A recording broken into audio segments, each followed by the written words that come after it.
You got Mac and Bill, Mr. Colarulo in for John McMullen today here on Birds 365 as we get ready for Monday Night Football. The Eagles in Tampa taking on the Bucs.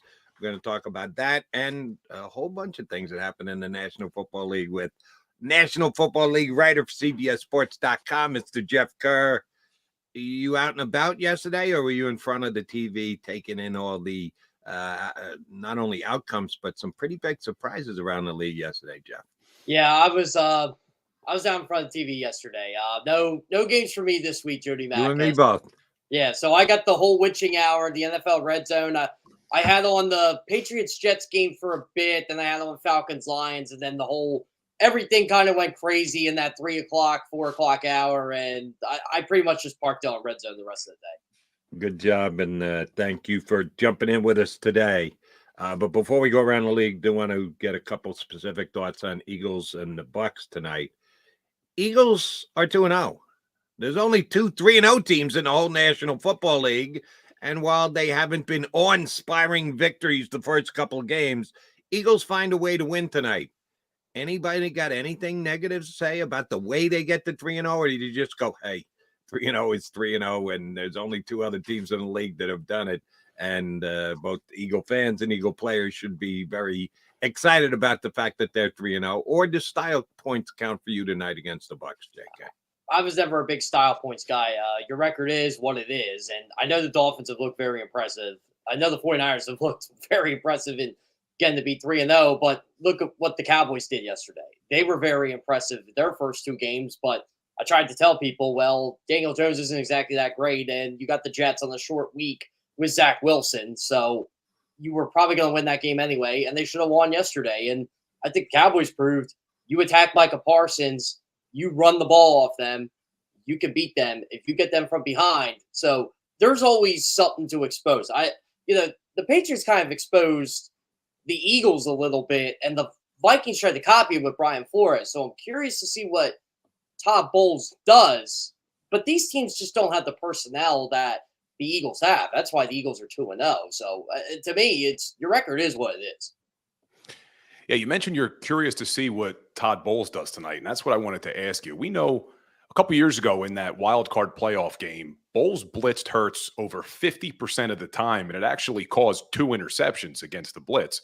But Hurts this year, even though the passing game hasn't been great, it's been pretty good against the blitz. Do you think Bowles is going to blitz as much as he did 2 years ago? I mean, I think he's going to, Bill. I don't know if that's the right idea, though, because as you said, Hurts has been really good against the blitz. His numbers speak for themselves.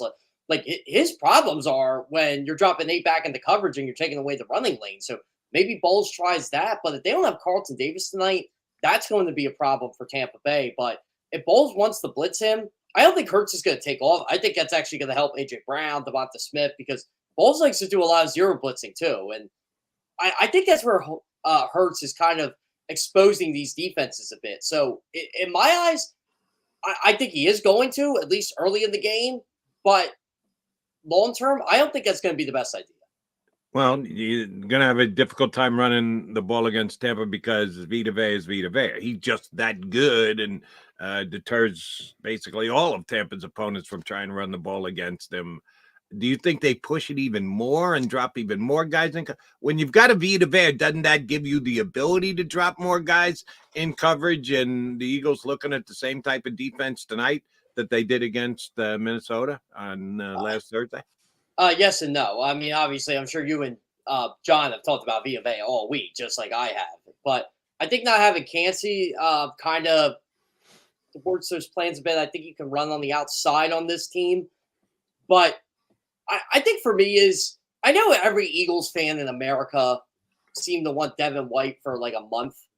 And I tried telling people this. Devin White is he's a good linebacker, but he's not really that great in coverage, and that's today's NFL. And Levante David isn't the same Levante David in coverage anymore. So you can try to expose them there. I mean, I still would drop 8 back. I would just say, hey, look, you're not going to beat us over the top. You're going to have to think and dunk your way to beat us with short passes. We're still going to be aggressive up front. But I think the Eagles are going to try to run the ball against them. I think the Eagles beat themselves when they run the football. We all know they trust Kenny Gainwell. Kenny Gainwell is the short yardage, high leverage situation guy. But I think DeAndre Swift took that mantle from him, and I really feel it should be Swift Gainwell this time around instead of Gainwell Swift. Yeah, I think that would be the way to do it too. We talked a little before you came on that Swift can't have 28 carries. It's just too many carries for him to be able to stand for a 17-game season.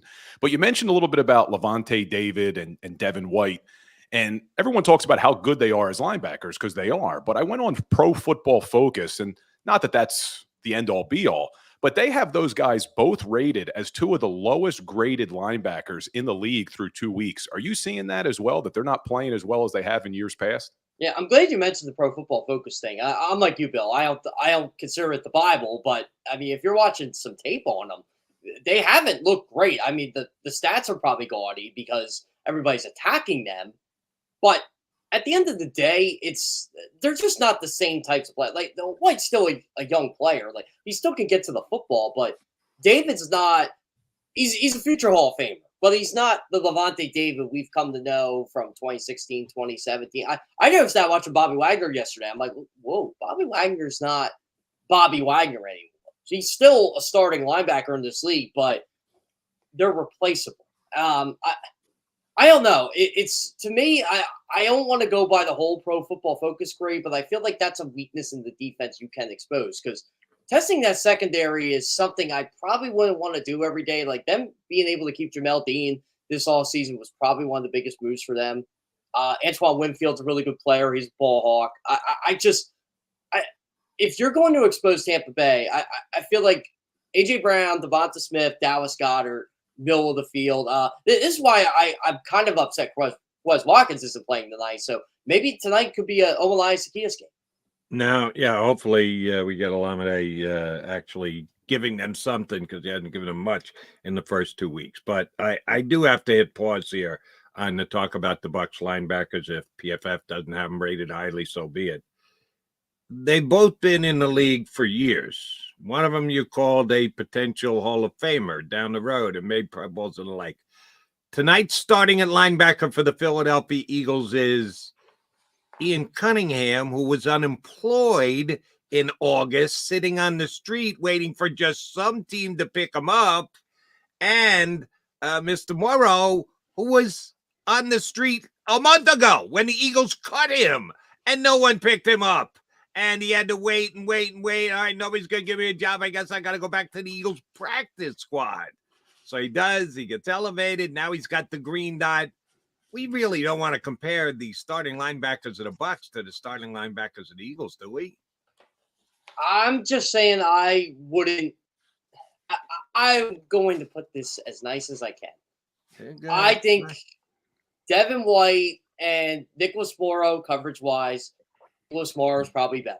And you need coverage linebackers in this league. I mean, Devin White is a better player than Nicholas Morrow. The Bucs linebackers are better than the Eagles linebackers. Do not get me wrong. If you're going across the board, yeah, but the Eagles want coverage linebackers. Levante David, he's not the same guy in coverage anymore. I'd take him in a heartbeat. I'd still take Levante David on my football team. But Nicholas Morrow in coverage, Zach Cunningham in coverage last week was better than those two. I'm not saying if Nicholas Morrow's had good in coverage, why'd the Eagles cut him? I don't know why the Eagles do a lot of things they do, Jody. I don't know why they don't care about off-ball linebackers. Jeff. I'm just saying, that I think teams had interest in Nicholas Morrow. You know what? The only reason he's back is because he knew the system. He's been there all offseason. Look, I got to challenge on that one. I got to challenge. Teams had interest in Nicholas Morrow. He got cut. Anyone could have signed him. The Eagles signed him with no guaranteed money. So because they had their established personnel. Nobody signed him. No one. Zero. He had to come groveling back to the Eagles practice squad. So how badly did the league really want or need a guy like Nicholas Morrow? Well, no one was injured in week one. The Eagles picked him up right away. Look, yeah. I'm just saying, to me, look, I would take Levante David and Devin White 10 times out of 10 compared to what the Eagles got as overall players. But I'm just telling you, as coverage players, okay, they're just not the same guys.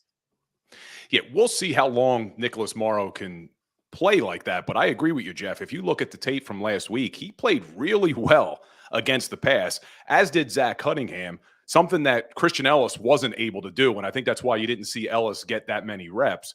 But the one area in these two games that the Eagles have a real difficult time defending has been the tight end. Now, fortunately, this week, they're not going up against TJ Hawkinson or even Hunter Henry and Mike Gesicki. But this young tight end that the Bucs have, Cade Otton, in his second year, looks like he has some potential. What are you seeing with Cade? I really do like Cade Otton. Now, I actually think Cade Otton's a good run blocker, too. He's kind of has that Dallas Goedert, tendency. I'm not saying he's going to beat Dallas Goedert, but you can see in the middle of the field, the kid's getting open.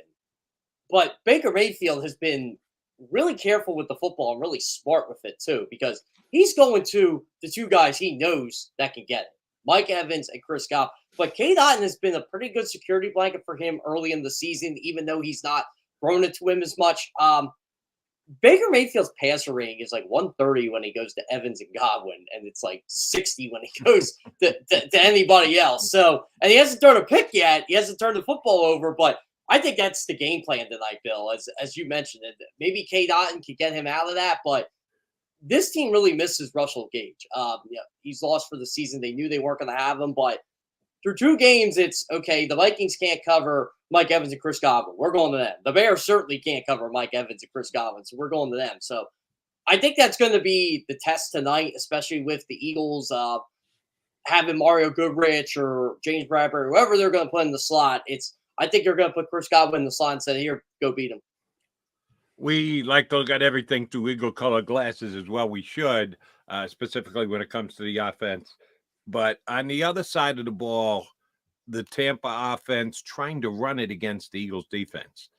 You said you thought that the Eagles linebackers have done okay in coverage. I actually think they've done okay at stopping the run, but they've come up to play the run better than they played the pass better. Yeah, those were a couple of catches by Hawkinson last week against linebackers in coverage. So do you think Tampa comes in with the mindset? We were debating earlier on what the Eagle mindset should be. Bill said they should start with the run to set up the pass, and that would work the best. How do you think Tampa's going to game plan it tonight against the Eagles, balancing run versus pass, and what do you think they're going to try and establish first, Jeff? Jody, are you talking about what Tampa's going to do first? Or what Tampa's going to do against the Eagles. Okay, so I think Tampa might try to run the football. I think you have to, just to be honest. Baker Mayfield throwing the football 40, 45 times is a recipe for disaster. Really, it is for most quarterbacks in this league, unless you're Patrick Mahomes, Justin Herbert, Jalen Hurts, Josh Allen, etc. But what I think they need to do is get Rachaad White involved, get him involved early. I know the Eagles front has just been a terror through the first 2 weeks of the season, and Tampa's offensive line's been okay. They haven't been great. They haven't been terrible. They've been much better than expected, but this is a whole different beast. So if the Eagles can get to the backfield early, they might force Tampa to be one-dimensional, but you still got to try to get Rachaad White involved in this game. And I know Chase Edmonds is out. He's going to be out for a bit. So I'm curious to see what Tampa does there with the backup running back position, but I think you got to go at least early to try to set up that deep bomb. But if you're not even getting 2 yards, they might abandon it early. I just watching Dave Canales over the years, their offense coordinator, and he did this a lot with Geno Smith last year. If Kenneth Walker or Rashad Penny wasn't starting out well, it was, okay, well, I trust Geno Smith enough to throw the football. So I think that's what they're going to do. Yeah, I went back and watched some of that Bucs game, and they run a lot of play action. I think they ran play action over 35% of their passing plays. If they can't establish the run, they're going to have a real difficult time running that play action. But when you look at Chase Edmonds, he's one of their best pass blockers from that running back position. And you look at the interior of their offensive line, Robert Hainsey, not very good in pass blocking. I mean, how do you think they're going to match up against this beast of an interior that the Philadelphia Eagles have with Carter, Williams, Davis, and Cox? See, that's the problem. I think that's the ultimate mismatch of the football game is the Bucs run the offense versus the Eagles front. I mean, really, if they're going to tee off tonight, I feel like it's going to be a primetime Jordan Davis, Jalen Carter special. And, we can't ignore Fletcher Cox and Milton Williams in that because they've been just as good as well. On the outside, Tristan Wirfs is a problem, but Tristan Wirfs isn't playing right tackle anymore. He's playing left tackle. He's played well at left tackle, but you get past Tristan Wirfs and you're seeing a lot of what's the nice word I'm looking for? You're seeing a lot of leaks in the faucet there. So, yeah, I think it could be a rough night for Tampa Bay. They're going to have to roll Baker Mayfield out. They're going to have to buy him some time, and he's been good outside the pocket, so maybe that's what they want to do. But I think it's got to be one of those nights where Baker Mayfield gets rid of the ball quick. The problem is he's not really known to do that, like Kirk Cousins. He can get rid of the ball quick. Mac Jones can get rid of the ball quick, but that's not really Baker Mayfield's game. So I think that's where the Eagles can get this early lead. I think they need to get to be a football team like this. I'm not a Rashad White fan. If the Tampa Bay Buccaneers run it effectively against this Eagle defense, I'll be more than surprised. I'll be flat out shocked if that's the case. I think if Tampa's going to stay in this game, Baker's going to have to make plays, either with his arm, more likely with his arm, but maybe also with his feet. He's actually running pretty well. I haven't watched highlights of their first two games. Baker's showing a little nerve pulling it down and running with the football. So we'll see how that shakes out tonight. All right. If it's a late game situation, close game, Jeff Kerr, and the Eagle field goal kicker misses a kick, and we know Jake Elliott is like money in the bank. We just have faith in Jake, no matter where it is on the field. Will there be second guessing of the Eagles organization, which includes Howie and the coaching staff, that they cut his favorite holder? Johnny Mack and I have harped on this the last week or so, that Siposs may stink as a punter, but Jake seems to love him. If you get a different holder out there, sometimes things can go awry. Are the Eagles rolling the dice by pulling the plug on Siposs? Not as their punter, but their holder. Yeah, I think they kind of are, but it's not like Braden Mann has not worked with Jake Elliott before. Braden Mann actually attended couple workouts with Elliott this offseason and was holding for him. So it's not like this is unfamiliar territory for Jake Elliott, but it's clear as day he trusted Aaron Siposs. I remember me, John, Ed Kratz, Martin Frank, a bunch of us were just talking training camp, and we were debating like where they should cut Siposs or not then. And, Ed was the first one to point out, well, you got to remember Jake Elliott trusts, Aaron Siposs as his holder. So, that brought something different in the equation, but I think it was clear as day the Eagles had a 3-week tryout who their punter was going to be. And I think it was more Aaron Siposs, show us why you deserve to keep the job. And he clearly didn't. He was worse than he was last year. I actually thought he got better as a punter last year till the postseason. And then everything just kind of went haywire with the Super Bowl. But overall with Aaron Siposs, they just felt it was time for a change. Let's give Brady Mann a shot. There are other punters available on the market. So right now it's Mann's job to lose. But yeah, in terms of the holding situation, he has held for Jake Elliott before, not in an actual game, but I just think they want to improve the net punt yardage. And if they can do that, then I think it's a win-win. It's staying with the special teams, because the problem hasn't only been the punter. I think their punt coverage has been terrible. Their kickoff coverage has been terrible. They had to blow 2 timeouts in week 1 because they didn't have the right personnel on the field. Were you as surprised as me that they brought back Michael Clay as the special teams coordinator this year? They like him. That's all I got to say about it. They like him. They think he's a young rising coach. I think after this year, we're going to have a serious heart-to-heart talk with Michael Clay, but I wasn't that surprised just because the special teams did get better from, I think it was week 7 on last year. The development of Britton Covey was clear for them. I know Eagles fans don't want to hear that, but the guy was top 6 in the league in punt return yards last year, and he's top 10 this year. So I think the development of him, the discovering of Christian Ellis on special teams, they like Nolan Smith on special teams. They like Sidney Brown on special teams. There were guys that they feel are filling the void there that Michael Clay is developing and finding. That's why I think Michael Clay stays here. I know not everything's about kicker, punter, holder, etc., but it's the ends that I was like, Michael Clay was a lot better in 2022 than he was in 2021. I thought he was going to be one and done, but it's clear as day the Eagles like Michael Clay. They're going to give Michael Clay every opportunity to grow and develop as a coach. Right now, I'm just not shocked at anything this team does regarding special teams. So I think Michael Clay was ultimately the one who kind of made the decision and said, hey, you know what? I think we got to move on from Aaron Sipp this year. It's really hurting our coverage and our return teams. All right, Jeff Kerr. Week 1, the Eagles targeted A.J. Brown 10 times. He and Devontae 10 apiece. Last week, A.J. only 6 because they felt the need to get the ball to Dallas Goedert after he had no catches in week number 1. So this week, to me, kind of like stands out like a sore thumb. Oh, they're going to throw A.J. the ball. They're going to throw A.J. the ball a lot. They're going to borderline have to force the ball to A.J. Brown. Now, that's not a bad thing because A.J. Brown's one of the most talented receivers in the National Football League. How much is that part of the game plan? We need to not only appease, but get A.J. Brown going.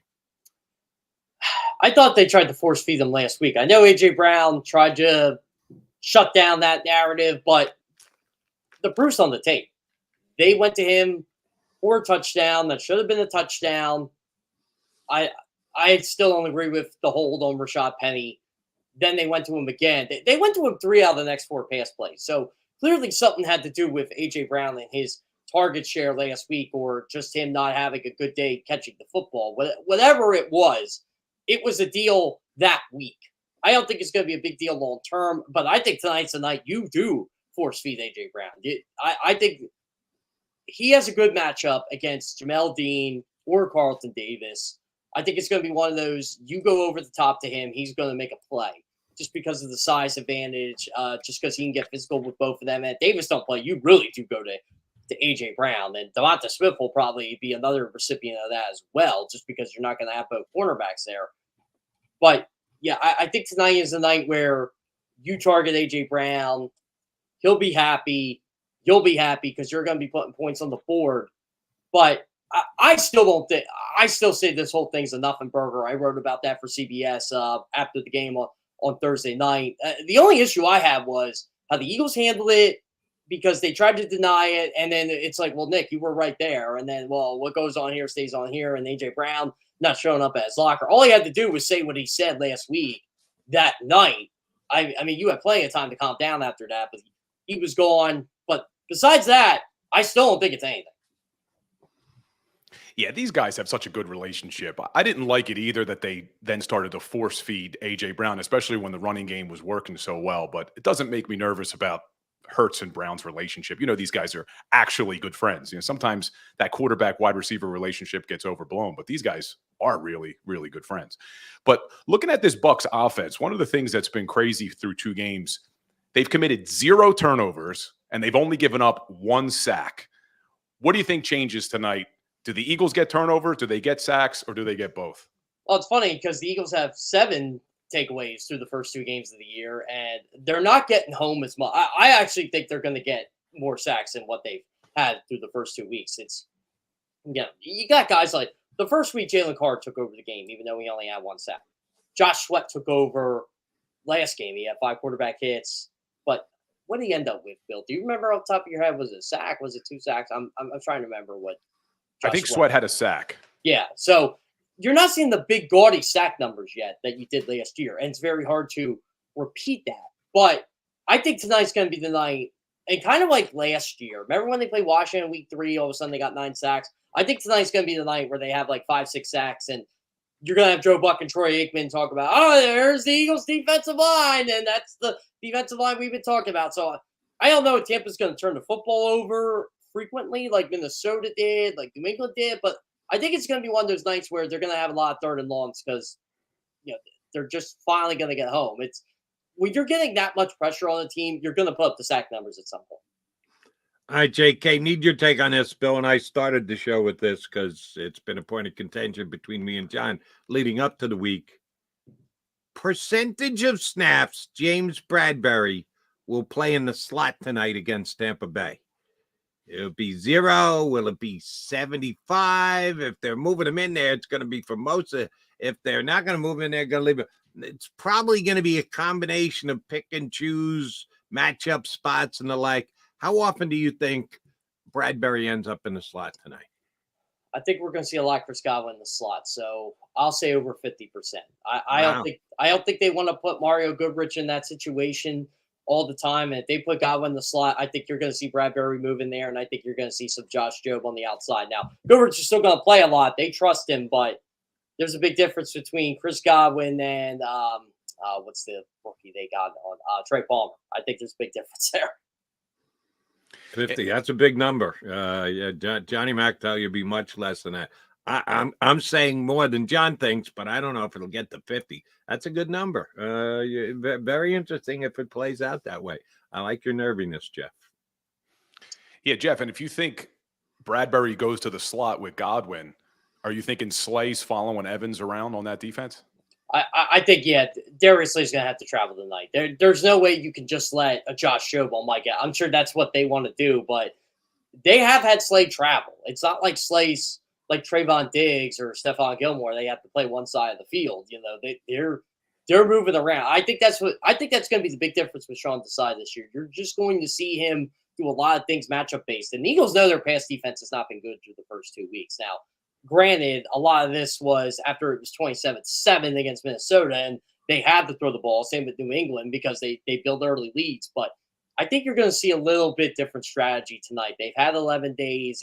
That's why I think Bradbury's going to play a slot as much as he. I just don't think they're going to let Chris Godwin catch 11 passes for 150 yards off him and keep him in the game. It's James Bradbury's better matchup against Chris Godwin than, no disrespect, Mario Goodrich. It's, you know, Goodrich got picked on a lot last week for him coming in. And if we all know this is copycat league, if Kirk Cousins can do that, Baker Mayfield can do it. All right, JK, take a couple minutes, jump around the league a little bit with you. As famously once said by Jimmy Johnson, how about them Cowboys? What the hell happened yesterday down in Arizona? 2-0, dominant in both games. Cardinals, all right, they hung tough, but they coughed up a mega lead at halftime against the Giants last weekend. It's the Giants. It's not exactly the Dolphins coming down the field against you. Daniel Jones-led comeback. So this game looked like a massive mismatch on paper. And the Cardinals not only win, but they win with style points, including Dak's first pick of the year. How did this come about? The Cowboys playing down to our competition, and Micah Parsons admitted that we can't play down to our competition. So that's one thing I don't like about this football team. They beat teams that are down or they have a lot of time to prepare for. But when everything's on their high horse up there and they think they're going to the Super Bowl after 2 weeks is when you kind of expect a letdown game. And they definitely had that early. And you can't have letdown games when the San Francisco 49ers or Philadelphia Eagles are in your conference. You know, you keep talking about you're better than this team, you're better than that team. They buy into the media hype down there. And I think they got caught up in it. And the Cardinals, as we can say they're bad all we want. They're an NFL football team. You know, Joshua Dobbs has been in that system now a month. And I think they showed teams that, look, you have a mobile quarterback, you can run the ball off this team because they just over pursue. And the loss of Trayvon Diggs is significant for them. However you think of Trayvon Diggs as a player in coverage or not, he's a really good football player. He's an all-pro for a reason. And the purpose of that team was to have Trayvon Diggs and Stephon Gilmore. Well, now you just have Stephon Gilmore, and all of a sudden your cornerback situation isn't as good. Now you got 32, 33-year-old at cornerback, and you're kind of weak there, even though you still have a good secondary. This is going to be up to Dan Quinn, but to me, their biggest issue was Dak Prescott. When he plays from behind, all of a sudden you can't be dink and dunk Dak anymore. You got to force the football, and he forced the football, and there were a couple throws that should have been picked yesterday. I still don't think this team can win a Super Bowl with Dak Prescott. I think overall they're good enough to, but this quarterback just keeps showing me time in and time out. If he was not the quarterback of the Dallas Cowboys, we would have a much different conversation about him. Yeah, Jonathan Gannon's got the Cardinals playing hard, though, too. You got to give him some credit. And we saw two former Eagles make some big plays yesterday. Kazir White and Kavon Wallace from that safety position make a couple big plays. But let's jump over to these poor New York Jets fans, man. I mean, these poor New York Jets fans. You had to go there, huh, Bill? Oh, whew. But let me ask you, with all of the money that these teams have tied up in their scouting department and all these guys who are evaluating these quarterbacks. How the hell do you get it so wrong with Zach Wilson? This guy looks like he shouldn't even be a backup quarterback in the league, let alone a starter. And they gave up a lot of draft capital to get him. He's worse than Jamarcus Russell. If you think about it, he's worse than Jamarcus Russell. If you look at the numbers, Russell didn't get this much time to figure it out. Why is Robert Saleh just keep going to Zach Wilson? I know the other options aren't good. I mean, you're kind of stuck with the guy, but he's bad. He is beyond level bad. Like, Bill Belichick made a fool out of him yesterday. In the pouring rain, Zach Wilson sacking himself. Zach Wilson's throwing up. Now he's got Garrett Wilson mad at him. And let's call out the elephant in the room, too. And Jody knows who I'm talking about here, Nathaniel Hackett. This is embarrassing. This guy should not be an NFL offensive coordinator anymore. He just Really? He only works with one guy. Only works well with one guy, and that guy's hurt. But he was supposed to work well with the one guy. He didn't go out and pull Aaron Rodgers' Achilles. He didn't kick him in the shins. That wasn't on Nate. You can't blame Nathaniel Hackett for that. Well, I can when it's not working for anybody else. He couldn't make it work with Russell Wilson. He can't make it work with Zach Wilson. Maybe it's a Wilson thing. I don't know, but it's this whole. That team was built for Aaron Rodgers. Yes. When they lost Aaron Rodgers, they were done. That was on Randall Cobb looks old and slow, and Mecole Hardman can't see the field, and just between Zach Wilson and Nathaniel Hackett, this team is done. I feel so bad for Robert Saleh right now. Zach Wilson sucked before Nathaniel Hackett showed up. He's now sucking again with Nathaniel Hackett. Do you think it's Nathaniel Hackett or you think it's Zach Wilson? I think it's both. Can we play both? Like, they're both really bad at their jobs. And I do think it's funny how Sean Payton called Nathaniel Hackett one of the worst head coaching jobs in the history of the NFL. How'd that work out for you yesterday, Sean? Yeah. And he's giving up 70 to Miami. Like, Miami have backups. Mike White is a better option than Zach Wilson. No, right now. Mike White should be the option for the Jets. Yeah, they should have just re-signed him. They should have traded the day they signed Aaron Rodgers. They should have traded Zach Wilson. The 49ers did it right. You make a mistake, you own it, you clear it up as best you can, even if it looks bad. As the guys going out the door, they traded their third overall pick for a number 4, a fourth-round pick 2 years later. Yeah, that's a bad look. So what? You make your football team better. You sign Aaron Rodgers, you trade Zach Wilson. It looks bad. So what? You make your team better. If you're in the moment to win, and if you're signing Aaron Rodgers, you're in the moment to win. You do everything around him that needs to be done, including getting Zach Wilson hell off the team. Yeah. So Chad Henne is an offensive coordinator for a local high school football team, his alma mater. And he's a better option than Zach Wilson right now. He hasn't played football in 7 months. I need Mike White back from Miami. Speaking of Miami, only a 70 spot yesterday. What do they do for an encore now, Jeff? If they go out and score 38 this week, are Dolphin fans going to go, well, wait a minute. We got 70 last week. Why you only scored 38 this week?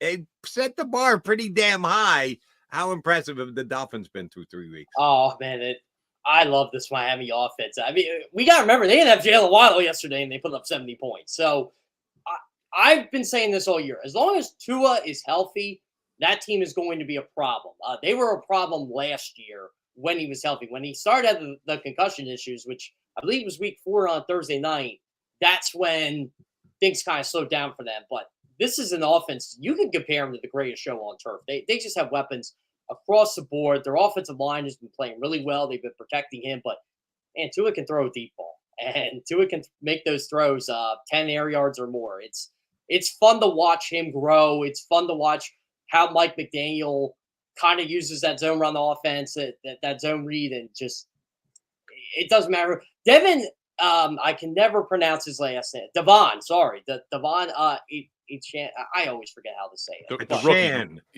Yeah, but. If you read Peter King this morning, he called him A-Chain, and he said, he got him on the phone. He goes, no, it's a Chan. Yeah, so everybody's been calling him A-Chain, and it's not according to the player. And yeah, I usually listen to the player when he says, here's how I pronounce my name.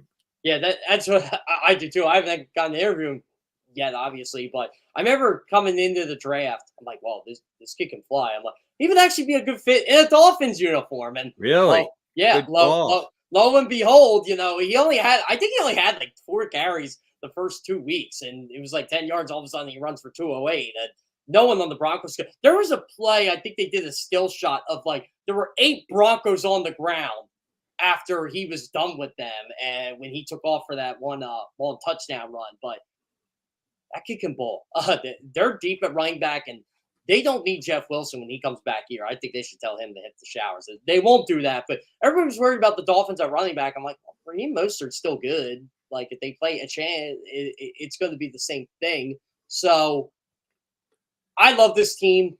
I think they're one of the best teams in the AFC. I know we're only 3 weeks in, but Tua can be on that field. If he stays on there, they're going to be a problem. And I remember, I think it was the 1951 Rams. I remember reading a book on them. They scored, I think it was 130 in like a 2-game span or something like that. And they had like 60 the one game and 50 the next game. And a lot of I think Crazy Legs Hurts said the first question was, what, you guys going to only get 50 this week? And they actually had 50 through like the first, I think it was like 35, 37 minutes of the game. And then they called off Norvan Brocklin. They called him off the field, and they didn't score the rest of the game. So if they're getting that in 1951, they're going to get that in 2023. Yeah, Dolphins could have opted for a field goal late in the game to get him 73, and good on McDaniel. He said, "Yeah, I think we scored enough. We don't maybe." I had no problems if he rubbed salt in Sean Payton's wounds, because Payton rubbed salt in Nathaniel Hackett's wounds. But 70 was enough for the Dolphins yesterday. All right, one last question on the Eagles and the Bucs tonight, JK. Is this a rivalry? We know the Eagles-Cowboys are right. We know the Eagles-Giants are a rivalry. Are the Eagles and the Bucs, would you say that raises to rivalry status? I've talked to enough people in Tampa Bay about this. It's a rivalry on their end. I don't know what the Eagles and their fans consider a rivalry, but Tampa Bay's greatest play in franchise history, and this has been voted on by the Buccaneers or franchise, was Rondé Barber picking off Donovan McNabb. And I've heard this from guys on Pewter Report, Joe Bucks fan, Kaufman. There's been a lot of guys say, hey, the Eagles were a big pain in the ass to the Bucks for a lot of years, and they have a lot of bad memories. Hugh Douglas beating George Hageman, Troy Vincent's interception in the playoffs, Deuce Staley's big run against them in 2002. The Bucks could not beat the Eagles to save their lives. I mean, they couldn't beat them when the backups played each other. And then all of a sudden, they shocked pretty much the entire NFL when they beat the Eagles in the NFC Championship game. And really, the Bucks, I can tell you this, their media loves when the Eagles come to town, because they thoroughly enjoy Matt Bryant's 62-yard field goal, Rondé Barber's interception. I mean, Rondé Barber's getting honored tonight. Think about that for a second. Them blowing out the Eagles in the wild card game a couple years ago. And I don't think it's like a hatred of the Eagles here. That was the team that was in our way, and we finally got them. I think that's what it is. It's not like an Eagles-Cowboys thing. I don't think Philadelphia necessarily cares about. I mean, they even said the Eagles fans are going to take over their stadium tonight. That's just the way it is. But it's weird, because it's not a hatred of the fans. It's not a hatred of the city, anything like that. It's just the Eagles were the team that was in their way, and Rondé Barber and Joe Jurevicius put the exclamation point on that, and they got on their first Super Bowl championship, and that 02 Bucks team is forever immortalized down there. I'm glad you brought that. Okay, did you see who they're honoring before the game tonight, Jeff? Rondé Rondé Barber is getting honored there. So, and at halftime. Yep. If a lot of Eagles fans are there, you may hear some boos in that stadium tonight. Yeah. Oh, I'm sure there'll be boos. Look, I've always said this. Rondé Barber's Hall of Fame induction was long overdue. In my opinion, he was the first ballot Hall of Famer. He was that good. He was that much better than Tiki. I'll say that. I don't know what took him so long.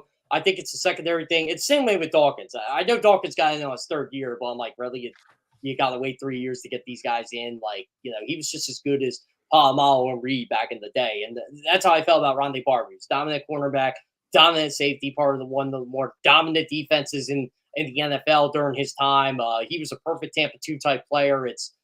I've said this to a lot of guys on that 02 Tampa defense. They all should have been in right away. The only thing that I'll say about Rondé Barber, I think he's a real good guy and a really good player.